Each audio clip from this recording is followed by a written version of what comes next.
Welcome, everyone, to Mentium Matters podcast, where we talk about leadership, life, and the transformative power of mentoring.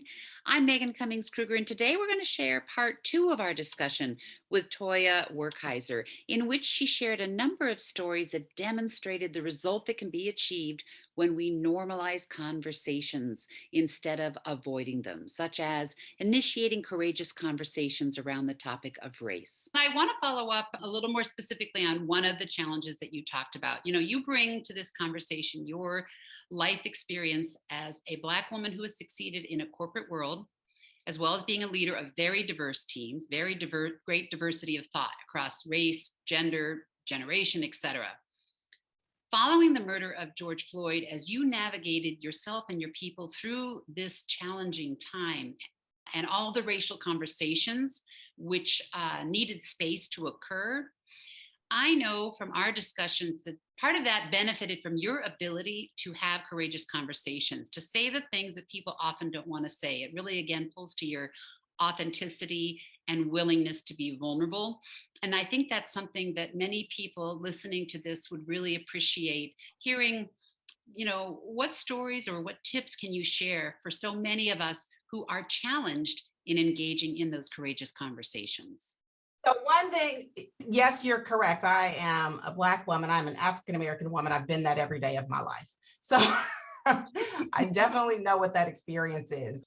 When I think about courageous conversations and being willing to have those in corporate America, I don't know. I mean, that's generous of you to say I've been successful. I am on a journey to be the best Toya I can be every day. I can say that.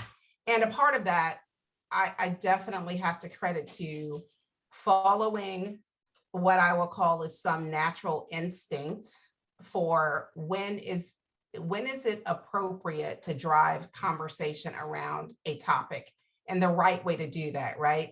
So specific to race, there are places where I had to be really intentional. I mean, I can, off the top of my head, I can think about 5 very distinct interactions that required the stepping away, and this gets to like approach, right, and some strategy for navigating stepping away from that situation rather than responding in the moment.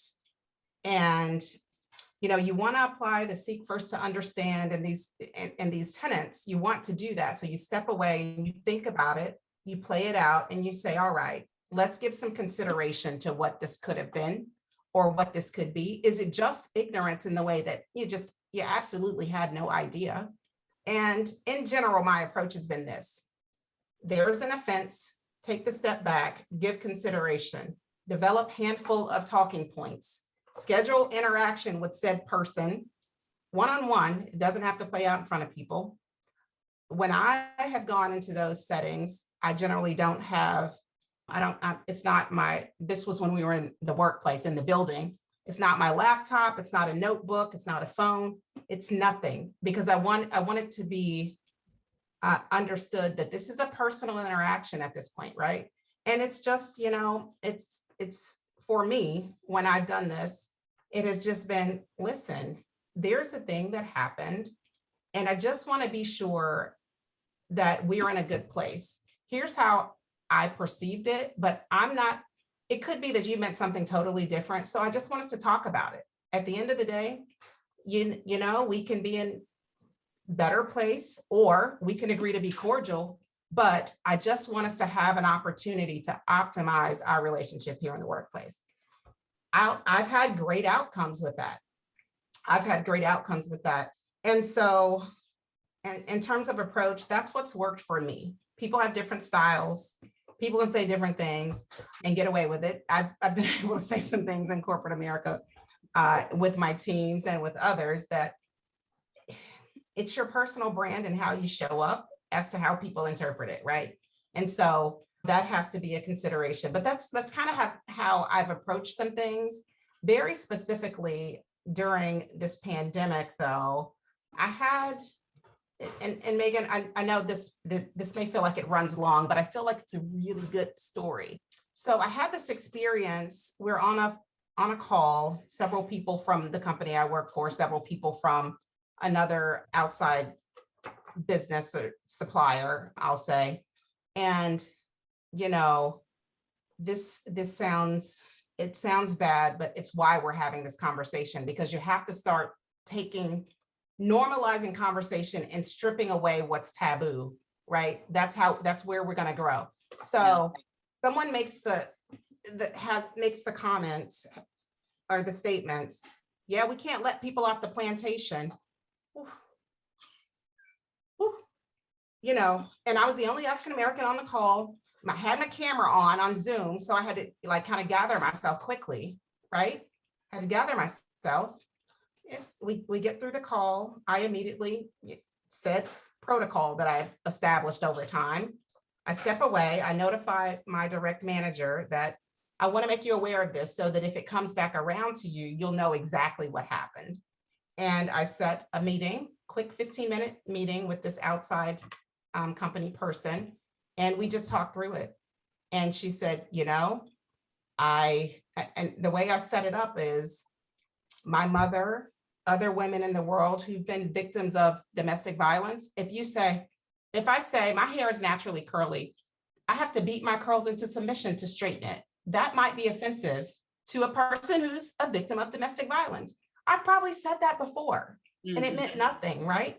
But in our world, we're really growing and evolving to be a bit more sensitive to a few things, right? And the intention is to raise awareness, right? And so it's an example specifically where I applied said protocol and with good results, right? She apologized and she said, I will never say that again. It's something that has been just incorporated into people's vocabularies for years and years, and we're in a different place in the world. And she said, I will never say it again. Yeah. So there's an example. There's an example. Whew, that's a heavy one. Sorry. No, I thank you so much for sharing that. And I was thinking it's so effective. First off, I love your own protocol. I feel like at times when it can get emotional, that maybe provides a little structure, for how you want to handle the situation. But that you do have that conversation, which has always been uncomfortable and needs to not be uncomfortable and needs to be held again and again. And the other piece that came to my mind was there's so much ignorance at so many levels. I recently was watching a home show and they talked about where master bedroom came from. I had never thought of master bedroom being the master. It just never occurred to me. And so there's just so many levels of awareness that we all need to learn and care about for that respect. And I just love that story because it's such a great example where she didn't intend it that way. She is going to correct. And then also there's a little more trust, I imagine. You have those uncomfortable conversations, but then I imagine there's more comfort afterwards. Mostly, not always. But I can tell you that there's only one instance, and I've had many of these conversations. There's only one instance where I felt like we could have had better outcomes, but we all have to arrive at that point on our own, right? I can't force the other person into this space of, you know what, I should consider it differently. We have to arrive there in our own time. And they'll have the right breakthrough moment, I hope, maybe not. And then they'll come over, right? And we're not striving for, this is not utopia. We don't want to be perfect. We just need to be able to have some civil interaction. We don't have to agree on everything. We just need to be civil. That's it. That's it. Yeah, but a lot of it also can come from that having intentional conversations that just haven't been happening. And I think this is another good one. And it was one where I was very emotional after Mr. George Floyd's death. We, as African Americans, other persons of color, I'm sure, have similar experiences. Something happens in the world, it affects your community. You get up, you put on your mask. I mentioned the mask earlier. You put on your mask and you go into work, right? You try to go through the motions. This particular day, I had one of those interactions with someone. It wasn't anything racial. It wasn't anything pointed. It was just like not kind, not professional, inappropriate interaction. And it was on a day when I was barely holding my mask on, right? Like my mask had tears coming through it. So because every time I thought about this gentleman who did not go home, I just was emotional. And so on that day, I thought about how many people were experiencing the same thing I was experiencing in that moment. And it was early in the morning, it was just at the start of my day. And I made the decision that at least in the space that I have to operate in with my peers who know me, and they know that I normalize conversation around things I'm passionate about, we need to address it differently. So I made the decision. I sit in a marketing department, so I was intentional about this. I sent an email to my peers and to my boss, at the time, Senior Vice President of Brand. The title was Non-Christmas Card, because it was a picture of my family. So biracial couple, blended family. We're a rainbow, a perfect little beautiful rainbow, right? So I send it. And what I said to them in that email was that, I'm sending this. I want you to look at this. This is my family. These are the people I love. And every day, Rob and I think about, when we see these things on the news, we think about our children and what potentially, we're terrified at the thought of what potentially might befall them unjustly for no reason at all, right? And so I needed them to understand, and the spirit of what I communicated is, I'm not okay right now. And I had a rough call earlier. We have a long day ahead of us. I'm not okay. Many people like me are not okay. I'm struggling. And what I need from you is just to acknowledge that. And I'll get better. We'll all get better, but we'll get better faster if we can kind of get through that together. Right. And this is, in the senior leadership team that I was on, reporting into our manager, our senior VP there, 7 of us, the VP, I'm the only African-American. And I sent the note, and immediately I got phone calls and responses, but also what it did was open the dialogue across our marketing organization, because they then said, can I send this to my team? I want them to be considerate of this, and that people are struggling, so that when they have their interactions, they think about this going into them. It was a powerful moment. And I mean, I cried forever, of course, and I had to keep putting my mask back on. But it was an impactful moment, right? Because here was an opportunity. Like, I could have just said, I'm taking off the rest of the day. But instead, I said, we are a healthcare company. We need to be okay with total well-being for the people who work here, and considerate of that. And I chose to just put it out there. And it's not popular.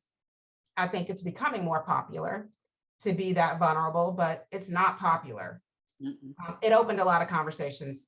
I think I wanted to share that story because here's the opportunity to drive broader impact, to drive the conversation further, give it some legs and some tentacles.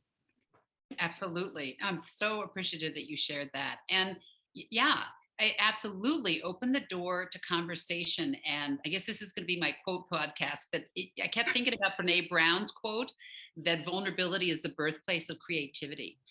And yes. I think part of that is, it is an act of courage to be vulnerable. And I think that's why it's so appreciated when it happens, but it's not always the norm. I think there's, again, greater appreciation for that ability. All the research shows when you're vulnerable, there are so many assets as a leader, as well as a company. Again, it's that win-win with the personal and the professional. But I think it's so powerful that to think in terms of the fact that sometimes when you're vulnerable, you are also speaking for others, and you are also able to allow people. It's kind of like buying that Hallmark card. You don't have the words, but it's printed right there.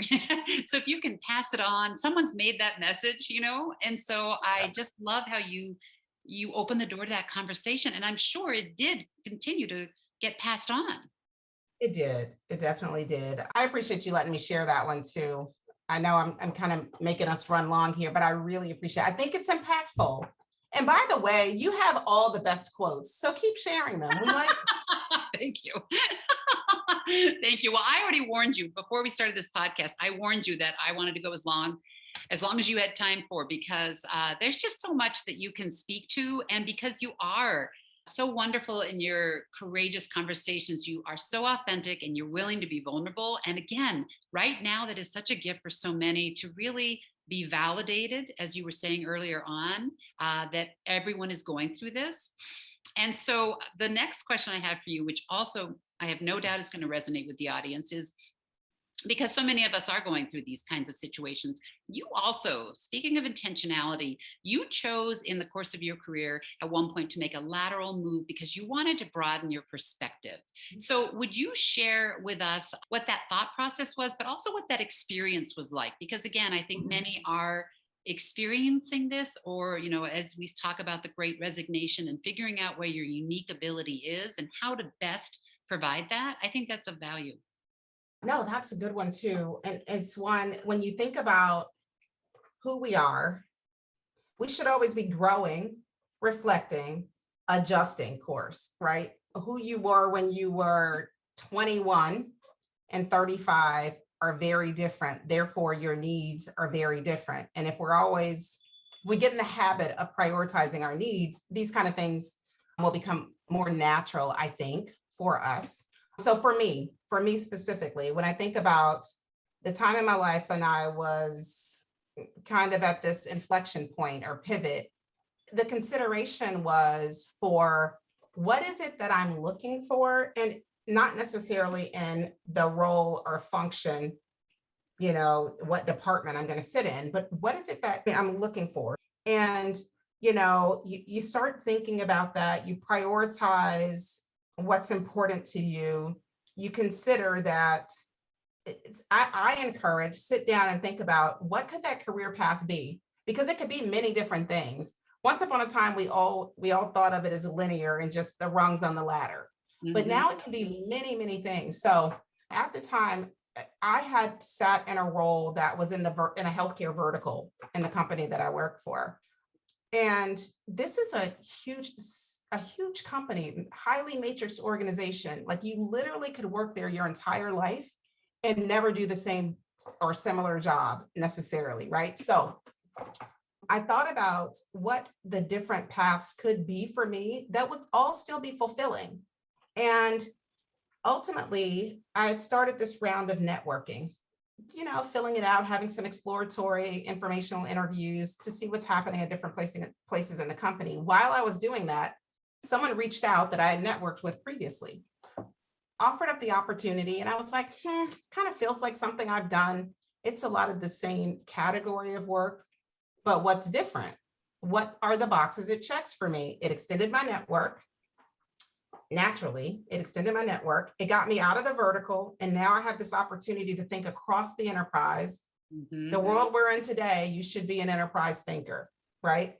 Right. Across the enterprise. And it also allowed me to like really tighten my focus around some of the capabilities. There were some things I had done for a while that it's kind of like, I want to come away from that a little bit. And I really want to focus in on this thing. And it'll allow that for me. But at the time, while I would like to say I knew it would do exactly this thing. It did. I can't say that I knew that, Megan. What I will say is that I'm in a position now where it didn't close off the prior path. That door was still open. But what it did do was create new pathways, and not just one, right? So the seat I'm in today, which is now there are a couple of steps I've taken from that role. The seat I'm in today, I have new pathways, multiple new pathways. And so the consideration for lateral, just and you again, you have to weigh these things out. The impetus for making a move is different for all of us based on prioritizing our needs at that time. But when you start thinking about the why you're working where you work, how your everyday how of your work in today's world, where you work, do I have to go into an office, or can I sit in my living room or in my kitchen or in the patio for that matter? And the salary or wages associated with that. You sit that alongside with the phase of your life you're in. I would say consider the lateral move. That could open up so many other opportunities for you, things you probably have never even considered. Never even considered. So it worked for me. And it's also why I think we're starting to see it started the great resignation. And now we keep hearing the reshuffle I think we're reshuffling because people are realizing that. I'm looking at the world I'm in today, and I think that I would be happier if I was doing this thing. And so they're moving around, and some of that could be lateral, and it opens a lot of opportunities. That's the way I see it. Absolutely. Absolutely. And of course, when you're finding a better fit with your own unique abilities and interests, again, that also enhances the engagement. And so, in the end, it can be a win win, but it's just there's a lot of cumulative stress right now for everyone. So, the final question I have for you also speaks to your intentionality. And I need to tell the audience you are the mother of 4 children. And I remember a couple of years when I was talking to you, you had a plan for the empty nest. Now, it didn't factor in a global pandemic, it must be said. You did not plan for that. But I do want to take advantage of the fact how intentional you are being a mother of 4. I'm sure there's a story or a learning you could share everyone with. Certainly, you haven't had the youngsters that people have had during the pandemic, but what would you like to share to the parents today? And this is, wow, this is one, we're all in such different places that I think what is most important, and I'm saying this to myself as I share, we have to give ourselves some grace, right? As Mhm. parents, as parents, we're doing the best we can at that given moment in time with whatever's happening. And no one could have forecasted, predicted all of these things that would have piled up. When we look back, the fact that we came through it and we're mostly okay, that's probably a win. That's probably like a major win. But we have to give ourselves the grace while we're in this space to just say, well, so today I did the best I can. I did all that I could. It's six, I started at 6, it ended at 7. I ordered pizza instead of cooking. It's okay. It's Mhm. they ate today. They, everyone had food today, right? So, I Yeah. mean, we have to just kind of give ourselves some grace. There are tons of strategies that you can Google and, meal order and prep plans and all of that. And all of those things are great. But ultimately, to be okay with ourselves, we have to give ourselves some grace, just to kind of get through it. And I think that's okay. I think that's okay. Our kids seeing our faces, our kids knowing that we're not, they realize the world we're in. They're very smart. Children pick up on so much. It'll be okay. But we just have to give ourselves some grace, extend ourselves some grace, and it'll be. Absolutely. Absolutely. When my girls were young, I do remember somebody telling me with the self talk, you can really do a number on yourself. And they said, Mhm. you're not a bad mom. You might have had a bad mom day. We'll give you that. But you're That's not a right. bad mom. It's amazing what a difference. Yeah. What giving grace, giving yourself a way to reframe it. Absolutely. All right. I want to end on the question I usually end on with all of my interviewees, and that is I always love to hear, as you can tell, I love quotes, and I'd love to hear what is the most meaningful quote for you? So for me, Megan, it's a Bible verse. It's my life verse. It's Philippians 1:6. Being confident of this very thing, that he who has begun a good work in you shall complete it until the day of Jesus Christ. So when I mean, it gives me chills, and it's been my life verse for a very long time. But on those days when I had a bad mom day, um, I can be confident of this very thing, that there's a good work, and all I have to do is prepare and show up. I'm not going to get it perfect. None of us are, but I can have the hope that these things will all work out.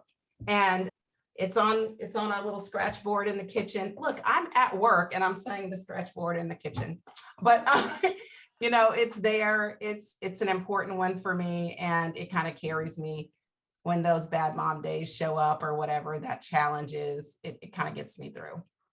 And I appreciate you asking. I appreciate you Absolutely. asking. Thank you. Well, Toya, so appreciate, cannot thank you enough for not just your wisdom and insight, but really, truly your vulnerability. It is always a gift to others when you are open and transparent. I think you built a lot of people up today. Through this podcast, and just can't thank you enough for really demonstrating what comes from that intentionality that you have a great deal of, but also in combination with clarity of what your values are. So thank you so much for joining us today. Thank you for having me. To close out, I just want to thank everyone for listening to this Mentium Matters podcast. We have a number of excellent guests like Toya lined up in the coming weeks. So please be sure to subscribe so you don't miss any episodes. And for additional resources, you can find show notes on the Mentium website. We look forward to having you join us next time.